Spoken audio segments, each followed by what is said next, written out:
High on the sheer face of Cerro Torre, a mountain many believed was impossible to climb, a sudden, devastating avalanche changed everything. For one climber, just staying alive meant making a choice that would haunt him for the rest of his life. Leave his mortally wounded partner behind or die right there alongside him.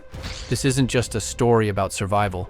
It's a story about the brutal math of the high mountains and the impossible decisions that are sometimes forced on those who dare to step into their world. In climbing, some peaks are just rock and ice. Others are legends, and none are more legendary or more formidable than Cerro Torre. It rises from the Patagonian ice field like a granite spire, so steep and so constantly battered by ferocious weather that for decades it was considered utterly unclimbable. The summit is guarded by these bizarre temporary mushrooms of rime ice, plastered to the rock by winds that can literally tear a person from the face of the mountain. It's a place of incredible beauty and immediate unforgiving danger. And that challenge? It was exactly what drew in Corrado, Korra, Pesce and Tomás Tomy Aguiló. Korra was a 41-year-old Italian, a transplant to Chamonix, who was seen as one of the best alpinists of his generation. His resume was packed with daring climbs from the Alps to the Himalayas. Tomy Aguiló was a top-tier Argentine climber and guide who knew Patagonia's peaks intimately and had an ambition that burned just as brightly as Korra's. For years they dreamed of a new line, not just any line, a direct, unclimbed route straight up the forbidding north face of Cerro Torre. It was a project that became an obsession, one that demanded not just world-class skill but a perfect strategy and a whisper of a chance with the weather. In January of 2022, that whisper came. The town of El Chaltén, the little hub buzzing at the base of the Fitzroy Massif, was electric.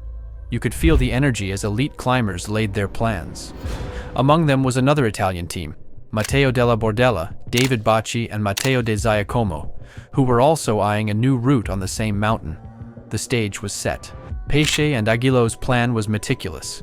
They would climb fast and light, a single non-stop push to conquer the face. Their dream was to leave their own elegant, audacious mark on the world's most beautiful and perhaps most difficult mountain.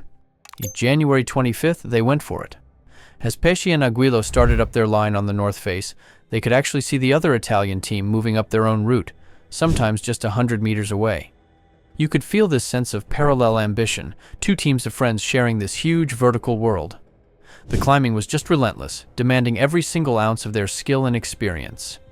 By January 27th, after days of exhausting work, both teams found themselves converging near the top. At 5 p.m., in the golden glow of a Patagonian evening, Korra, Pesce and Tomy Aguiló stood on the summit of Cerro Torre. They had actually done it. They'd opened a new route on the north face, a monumental achievement. Just half an hour later, their Italian friends joined them, having finished their own new route on the east face. It was this incredible moment of shared triumph, a dream realized for all of them on top of a peak that so rarely lets anyone visit. But every climber knows the summit is only halfway. Now they had to get down. Della Bordella's team decided to dig in for the night on the summit and descend the more common route the next day. But Pesce and Aguiló chose to stick with their original plan. Rappel the north face at night. The logic was solid. The darkness would freeze the face, minimizing the risk of rock and icefall that plagues the route when the sun hits it. The teams tried to convince each other to change plans, but in the end, they respected the other's decision and parted ways. As Pesce and Aguiló began their rappels into the dark, they were heading straight back into the heart of the danger they had just escaped. The descent was slow and methodical. By 2 a.m. on January 28th, they made it to a spot where they'd stashed sleeping bags and gear. Here, high on the north face, they let themselves take a short break to rest, rehydrate, and eat before tackling the last grueling sections to the glacier below. They were exhausted, but they were safe, and the plan was working perfectly. And then, in a single instant, the mountain struck back. Without any warning, a massive avalanche of rock and ice, likely from one of the rime mushrooms breaking off high above, swept over them. This wasn't a distant roar. It was a direct, pulverizing impact that completely obliterated their small sanctuary. The force was unimaginable, a violent, silent explosion in the cold of the night. When the chaos settled into a terrifying stillness, the brutal reality became clear. Both men had been hit. Both were seriously injured. Tomy Aguiló, with multiple fractures and a collapsed lung, could still move. But Korra Pesce's injuries were far, far worse. Tomy could stand, Korra could not. The scene was pure catastrophe. Korra was completely paralyzed, unable to move at all. Most of their gear was gone, swept away by the slide. They were still stranded high on a vertical wall, grievously injured, in the deep cold of the Patagonian night. And there, in the darkness, suspended between the summit and safety, Tomy Aguiló faced a choice that no human should ever have to make. He couldn't carry his friend. To stay with Korra meant certain death for them both. The only sliver of hope, the only possible chance for a rescue, was for Tomy to somehow get himself down the mountain and sound the alarm.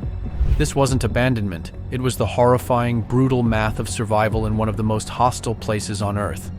He had to leave his friend, who was still clinging to life but unable to move, to save himself and to have any chance of initiating a rescue.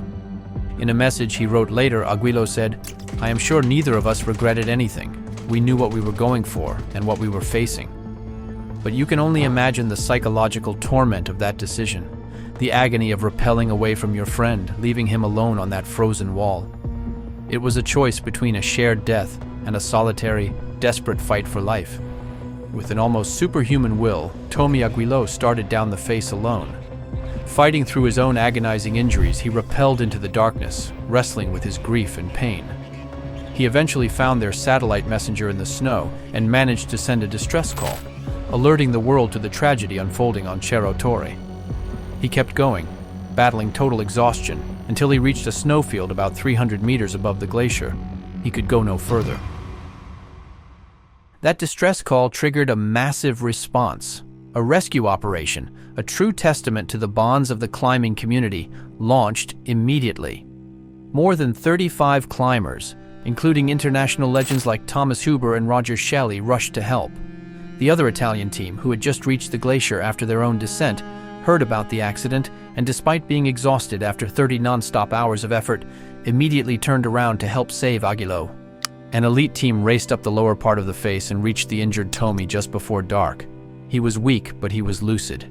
They helped him down to a spot where an army helicopter could airlift him to a hospital. Tomy Aguiló was saved, but the fate of Korra Pesce was still hanging in the balance. As Tomy Aguiló was being flown to safety, the rescue effort tried to shift its focus to Korra Pesce. But the infamous Patagonian weather, which had given them that brief window to climb, was now slamming shut with terrifying speed. Conditions on the mountain got worse by the hour, making any attempt to reach Korra's position a suicide mission. The rescuers had to make another heartbreaking call. The operation had to be called off. The head of the local Alpine Rescue Center, Dr. Carolina Codo, laid out the grim reality of the situation. Given the altitude, Pesce's severe injuries, and the lack of gear, he likely would have died from hypothermia within 2 hours of the avalanche. Later, a drone was flown up the face. It spotted Korra's body, which had slid about 50 meters below their bivouac spot. He showed no signs of life. The search for Corrado Pesce was over. The news sent a shockwave through the climbing world. What should have been a celebration of 2 historic new routes became a moment of profound, gut-wrenching loss. Tributes poured in for Korra, remembered as a humble and brilliant climber, truly one of the best of his generation. The surviving Italian team named their new route Brothers in Arms, a somber tribute to the friendship and the tragedy that had unfolded. Tomy Aguiló survived. His rescue was a miracle, born from his own incredible endurance and the selfless courage of his fellow climbers. But he was left with the physical and emotional scars of what happened up there. The choice he was forced to make on the North Face was never a point of debate for those who understand the mountains. It was a horrifying but necessary act of survival. In the end, the tragedy on Cerro Torre wasn't about a choice to leave someone behind. It was about one man's incredible fight to go for help, in a place where the mountain always has the final say.